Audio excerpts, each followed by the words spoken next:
Decent. You can now list this gorgeous Gupola fish for hefty 2 platinum. For more platinum guides, subscribe to my Patreon. Bitcoin payments are available. Platinum. We all love it. But how to earn it fast and efficiently? With today's guide/tier list, I hope you'll find something to your taste. Starting off with Relics, of course. The main question is whether running Relics is still good after so many years. Do it. Unveil the truth. Say Relics are trash. Actually, he might have a point. Oh, come on. The good old Warframe gamble will be ever decent platinum maker, but still we have to make a few matters clear. Doing random fishers in pubs is a good way to boost your ducat funds. I'll get to it in a moment. However, as a plat farm on its own, few plats per run and occasionally getting somewhat worthy gold parts, it's mediocre at the best. So with a certain proviso, C tier, and I have no clue why it's branded as a beginner-friendly method. Established players simply playing the game stocked up relics in quantities they would probably never exhaust for the entirety of their life. At the same time, being a newbie, you have nothing. At this point, if we talk about target farming, the newer player either spams void captures to get no specific relics just to start piling up ducat stashes, or goes for collecting full Warframe and weapon sets, for which the best would be Aya grinds.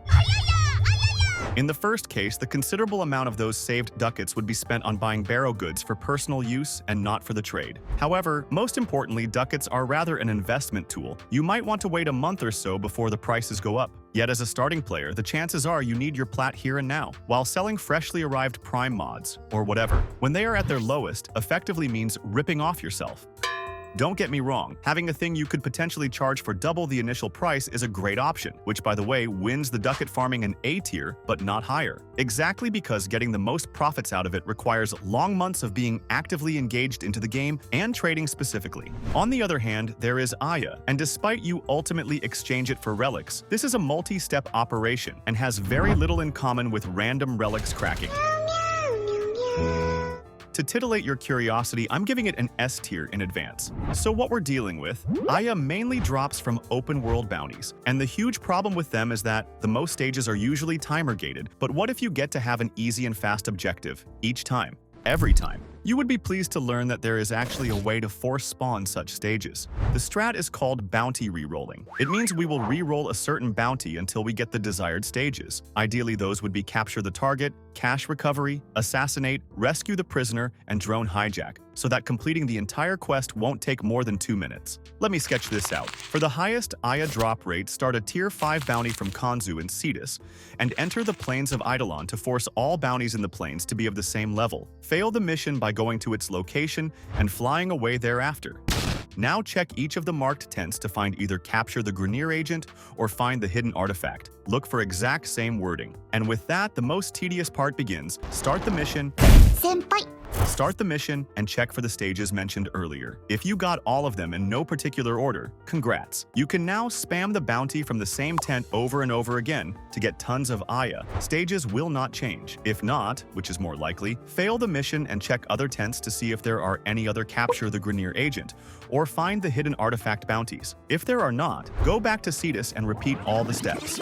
I'll be honest with you, this re-rolling thing may take hours. Teaming up with someone to re-roll separately and then inviting one another is advised. But trust me, once you've got on the track, the Aya rates are unmatched to any other method. Speaking of the stages per se, for solo runs bring either Volt or Nova for speedy drone stage completion. Caches are usually located along the outbound circle of the area, and you can skip the escort part in rescues just by flying an Archwing. Having farmed the desired amount of Aya, everything else goes on routinely. Choose the sets you'll be selling, and find a team in the recruiting tab.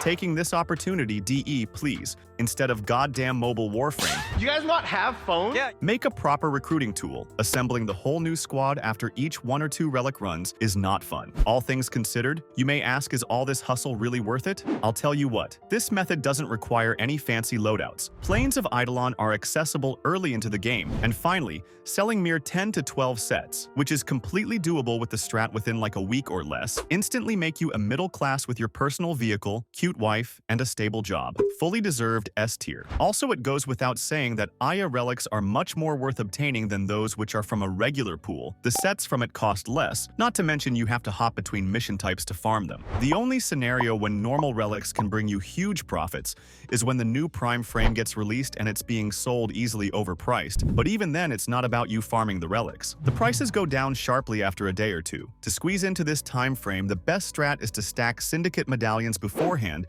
and spend them all together at the day X for relic packs exceeding daily standing limit. Should we classify it as a separate method? With some limitations, yes. Nevertheless, bear in mind that highest returns are possible only provided you have been doing all Syndicate alert missions and collecting medallions in it without skipping a day. I know, sounds horrible, but if you play the game more or less consistently anyway, hypothetically, you can make it work. In my rough estimation, 2 months of picking up medallions 5 days a week will net you the relic amount equal to 20 sets, each of which on the very first hours of the Prime Frame release day can be sold up to 200 platinum. At least that was the case with Gauss. So what to make out of it? Peak grind maxing unachievable even by most veteran players. However, if we consider this more like a passive income source, collecting medallions from time to time is generally a good habit, and in these terms, I'd place it somewhere in B tier. Moving on to the end segment of the Relics topic, it would be a crime to miss on Requiem Relics. The desired reward this time is not Prime parts but Requiem mods. Which ones doesn't really matter as they all cost approximately the same. The price range is 10 to 15 plat per piece, which doesn't seem like much. Yet what I like about this method is that Requiem relics are fairly easy to farm. Requiem cards being a silver teardrop allows not to spend traces, unless you want to, of course. And most importantly, people are gobbling those like Tic Tacs. You'll never have problems selling them. All in all, barring not the most impressive raw profit numbers, a very underrated one, especially when in need of quick cash, definitely high B tier. Finally, don't forget that you could also crack relics in Empyrean missions. Void Storms have an additional reward table, including credits, relics, and Endo. Finally awake. I won't sugarcoat this until they fix this game mode and/or make it a relatable piece of content. I won't rate Railjack any higher than C. Still, there was a good point concerning Endo. Essential to the pivotal mod system, Endo is a highly liquid resource, platinum-wise as well. Fully upgraded Prime mods, for example, receive at the very least a double increase in value. If it weren't for having to farm credits and Endo on an industrial scale, I would have given the Endo flipping a better ranking. Some may argue that A tier is too generous for such a level of investment. My counter is simple. Credits are not this problematic in the current meta, and Endo, well, you might have heard about Arena Farm on Sedna. It's the best Endo grind as of date. Unfortunately, after Jade Shadow's update, there were some tweaks to it, and apart from some scattered bits here and there is no full comprehensive guide on the latest version of this tech, which can yield 4K Endo per minute. I have an offer for you. 10,000 subscribers in the span of the next month, and I'll make a guide on it. Let's do this. Okay, since we've started talking about mods, I'd like to open a big cluster with a rundown on those ones most recommended for farming and selling. Hold tight, a lot of myth busting is ahead. For starters, corrupted mods from vaults on Deimos. Not to mention that newer players for whom this method is actively advertised better have to remember all vault points, even utilizing Parallax's Orokin Eye air support ability. 3 minutes, without having much experience, is what it takes on average to find a vault. And now the sweetest part, there are 24 corrupted mods, at the best only half of them. Mostly Warframe mods are worth something. Totally outdated. The same goes for Nightmare mods, even worse actually. In this case, we have 19 mods of which only Blaze and Hammer Shot deserve your attention. However, considering the drop chance for them is this big, and Nightmare mode mission cycle once every 8 hours after completion, it's a very close contender for D tier.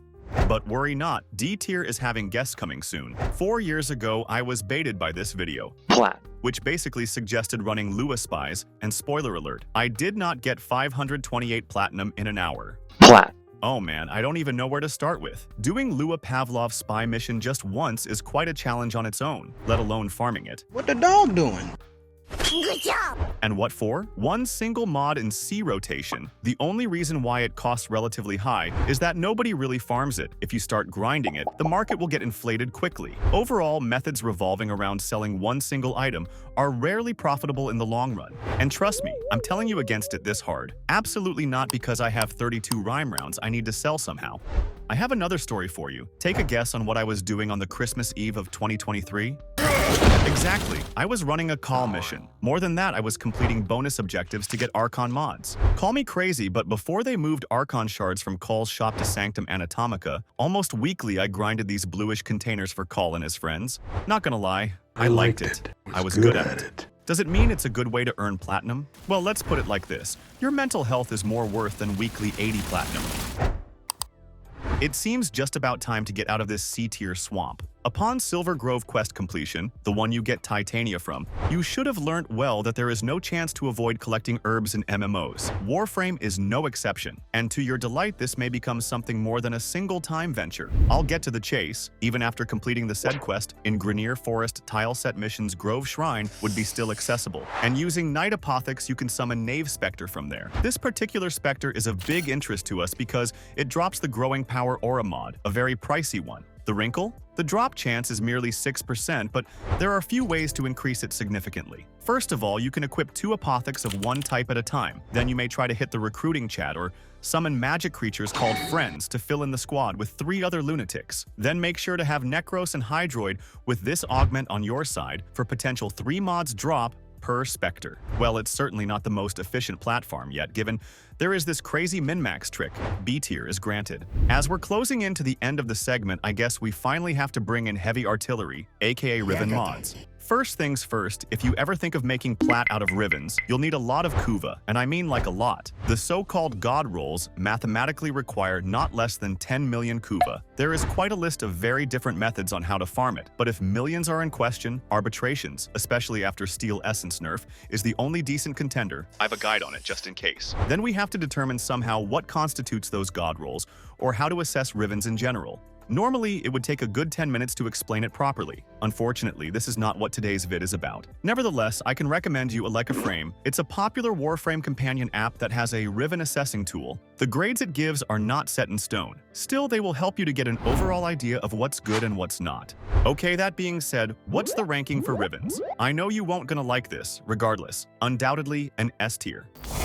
Seriously, this one is straight up outrageous. Even if those crazy prices are not made up, months of waiting till your super duper meta Riven gets sold would be the most optimistic scenario, not to mention the ridiculously large amounts of Kuva you'll have to grind. Hear me out, this is all true to some extent, but in case you've been wondering whether people really buy those absurdly expensive mods, the answer is yes they do. I'm now sitting at 22,000, my all-high before the great shopping spree was, believe it or not, 72,000, and most of this fortune I made through Riven trades. Will you ever need this much platinum? That's another good question, but taking into account all counter-arguments, I just can't rank any lower the platinum method, which can literally set you for life. And the last one for today in this section, Syndicate mods. I'm talking mostly about augment ones. 15 plat per piece being a common pricing, and the fact that you can buy them with the standing you gain passively as opposed to neutral factions. Plant it tight in a high B tier. After having covered the mod subject, it seems to me we shall move on to Arcanes. Before anything, a few words about Vosfor. This is a resource obtained from dissolving unwanted arcanes which can be traded back to Lloyd in exchange for randomly selected arcanes from a collection of choice. This is a good way to make extra few plat out of your old stocks, but please do not consider this as an independent plat maker. The odds are against you. Where's the energize? And contrary to popular disbelief, Lua Conjuction Survival is not much different. Lua Thrax Plasm you're getting there as a side drop is worthless. Yanta's arcanes cost nothing. While we're at it, other Zeraman arcanes are caught in the similar price range, but Void Cascade, where they drop from Thrax enemies, is cherished by the community almost as if it's the Platinum Loot Cave. The reason why is simple. It's all because I'm Batman. Something's in my head. Sorry, this is because you're not bound to rotations there, thus the rates are much higher. You just roam between Exilizers killing Thrax units, and with a mod drop booster, on Steel Path each of them has a respectable 20% chance to drop an arcane. Despite mod drop booster can't be bought off the market, and you need to gear up your Warframe and Operator, like, really well. I'm pretty confident to place Void Cascade into A tier. The only thing that concerns me slightly is that seemingly everyone is doing it, and the price trend reacts accordingly. I'll let you know in description if the price decline goes out of hand.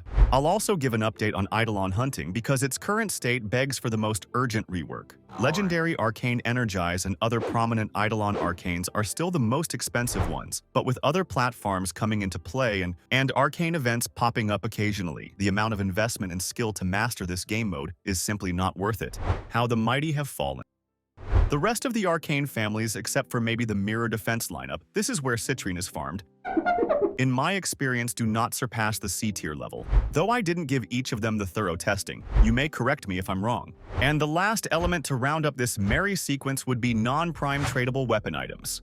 As there are not many positions in here, and none of it to be honest will make you super rich, I'll go through in broad strokes. Kuva and Tenet weapons, or because you can't trade them directly, better say leeches and sisters. I'm glad this one is really simple. Either you get a high bonus percentage roll, or no living soul will buy it from you. Got unlucky? No problem. Mere 3 hours to kill the lich and test your luck again. Given all that, should I say it's an absolute dog of a method? I doubt so. Braton and Lato Vandal. To complete the full set, you'll have to reside in Elite Sanctuary Onslaught for a long time. While you're doing the math, one friendly reminder: C rotation in Sanctuary is 8 zones minimum. Invasions. It's now illegal. And that's it, I guess. To be fair, I left out some methods since I don't want to make this vid too long. But 3,000 likes and be sure, the second part will be on its way. Also, please consider sharing your thoughts about the rankings. It will give me a hint on how to possibly alter the criteria. Finally, if you found the video useful, subscribe for more and check out other stuff. With YouTuber's ritual being complete, let's call it a day. Bye-bye. Check your balls.